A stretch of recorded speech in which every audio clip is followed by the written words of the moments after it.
un des théorèmes importants en géométrie, c'est le théorème de Pythagore. Alors, que dit le théorème de Pythagore? Le théorème de Pythagore dit que si on est en présence d'un triangle rectangle, alors je vais juste venir ici indiquer que c'est un triangle rectangle, eh bien, la somme des carrés des cathètes, qui sont les petits côtés d'un triangle rectangle, est égale au carré de l'hypoténuse. Donc, la somme des carrés des deux petits côtés est égale au carré de l'hypoténuse.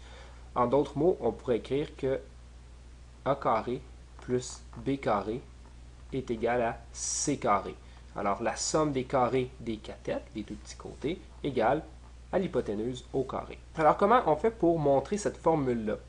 Alors, ce qu'on va faire ici, c'est on va utiliser la construction qui est à droite. En fait, qu'est-ce qu'on a? C'est on a pris 4 fois le triangle ABC et on a formé un carré avec. Alors là, bien entendu, il faut montrer que c'est bel et bien un carré parce que ça pourrait être à la limite un losange. Alors, juste pour montrer que c'est un carré, ce qu'on va faire, c'est on va regarder les angles qui sont ici et ici. Alors, disons que j'appelle cet angle-là θ et l'angle ici en bas, entre le côté C et le côté A, l'angle φ. On sait que dans un triangle, la somme des angles intérieurs est égale à 180 degrés. Alors, on sait que dans un triangle, la somme des angles intérieurs est 180 degrés. Si je regarde dans mon triangle ici, alors je connais un angle, étant donné que je suis dans un triangle rectangle, 90 degrés, je vais indiquer que c'est des degrés, et la somme des deux autres. Si je soustrais 90 degrés des deux côtés, à droite, il va me rester 90 degrés, qui va être égal à la somme de θ et de φ. Donc, dans un triangle rectangle, dans le fond, les deux angles qui sont ici, la somme donne 90 degrés. Alors, si je viens dans le dessin ici avec les 4 triangles, on va venir placer A, B et C, ainsi que les angles pour montrer qu'on a bel et bien un triangle rectangle. Alors, premièrement, ici, sur l'extérieur, j'ai C. Ici, on a le côté B, et ici, on a le côté A. Donc, dans le fond, il y a eu une rotation ici, là, de fait, de mon triangle. Alors, l'angle entre B et C, c'est l'angle θ. Et ici, c'est l'angle φ. Alors, si je prends le triangle suivant, alors là, on voit, c'est le triangle BAC. En fait, c'est juste celui-ci qui est directement translaté. Alors, ici, j'ai un angle θ. Et ici, j'ai l'angle φ. Et là, bon, on pourrait faire ça pour les deux autres triangles, mais ce qu'on remarque, c'est que, voyez-vous, les deux angles ici qui sont adjacents, c'est l'angle φ et c'est l'angle θ. Et donc, on sait que si j'additionne les deux angles, je vais obtenir 90 degrés, étant donné que j'avais déduit ceci de mon triangle mauve. Donc, l'angle qui est ici, c'est un angle de 90 degrés. Et on pourrait déduire de la même façon que l'angle qui est ici est aussi 90 degrés, que l'angle qui est ici est aussi 90 degrés, et finalement que le dernier angle ici est aussi 90 degrés. Alors là, j'ai un quadrilatère dont tous les angles intérieurs sont 90 degrés.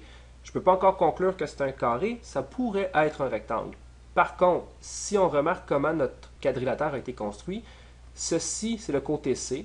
À l'extérieur, ici, j'ai encore le côté C, et j'ai toujours le côté C à l'extérieur. Alors là, j'ai un quadrilatère dont les 4 angles sont des angles droits et dont les 4 côtés sont égaux. Alors j'ai bel et bien un carré. Donc pour montrer la formule de Pythagore, ce que je vais faire, c'est que je vais calculer l'aire de la partie mauve dans mon dessin ici à droite de deux façons différentes. La première façon, ça serait de calculer l'aire d'un des triangles et de le multiplier par 4, ce qui me donnerait l'aire de la partie mauve. Alors l'aire d'un triangle, alors, comment on peut calculer l'aire d'un triangle? Comme j'ai un triangle qui est rectangle, eh bien ici, en fait, la formule est vraie pour tous les triangles, mais ici, elle est plus facile à trouver. En fait, on a besoin de, bon, je vais peut-être le prendre ici, la base, A, fois la hauteur, qui est B, étant donné que je suis dans un triangle rectangle, et divisé par 2. Alors ça, c'est l'aire d'un rectangle. Moi, j'ai besoin de l'aire de 4 rectangles, car dans ma figure ici, j'en ai 4.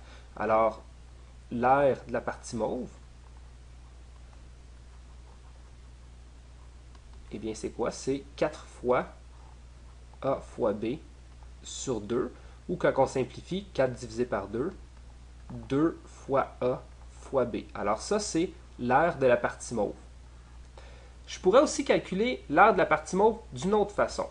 Je pourrais calculer l'aire du carré complet et soustraire l'aire de la partie verte. Ça serait une autre façon de calculer. Alors, je vais venir ici faire le calcul. Alors, l'aire de la partie mauve peut aussi être calculée de la façon suivante. L'aire du carré, auquel on soustrait l'aire du carré vert ici.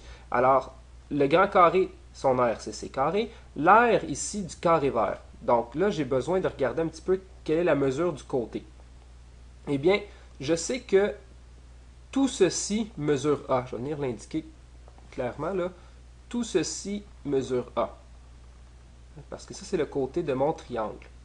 Alors, ceci mesure A. Et je sais aussi que cette partie-là ici mesure B. Alors, ce qui reste en vert, c'est quoi? C'est tout A auquel j'ai enlevé B. Donc, en fait, cette partie-là ici, en jaune, là, ici, qu'est-ce que c'est? C'est A moins B. Donc, si je reviens ici, mon carré mauve, ou en fait le grand carré, c'est au carré, moins la partie verte, alors A moins B au carré. Et une fois qu'on développe, qu'est-ce qu'on obtient? On obtient C carré moins, entre parenthèses, A carré moins 2AB plus B carré. Alors là, j'ai calculé l'aire de la partie mauve de deux façons différentes. La première en utilisant seulement les triangles, la deuxième en prenant le grand carré moins le trou dans le milieu. Eh bien, comme j'ai calculé la même aire de deux façons différentes, ça veut dire que ces deux égalités-là, plutôt ces deux équations-là, sont égales. Donc, l'aire calculée de la première façon, 2AB, doit être égale à l'aire calculée de la deuxième façon, C carré moins A carré plus 2AB moins B carré. Ici, là, j'ai distribué le signe moins, ou plutôt la multiplication par moins 1 sur la parenthèse. Et quand on fait les manipulations algébriques, alors je pourrais, par exemple, garder le C carré à droite et envoyer tout le reste de l'équation, ou plutôt de cette partie-là, à gauche. Alors, qu'est-ce qu'on obtient? On obtient que 2AB, qui était déjà à gauche. Alors, pour faire partir le moins A carré, je vais venir ajouter A carré. Pour faire partir le 2AB, je vais venir ici le soustraire. Je vais ajouter B carré. Et il va me rester C carré à droite. Alors, quand on simplifie, 2AB moins 2AB, ça disparaît. Alors, qu'est-ce qu'il nous reste? Il nous reste A carré plus B carré égale à C carré. Et on vient de trouver l'équation du théorème de Pythagore.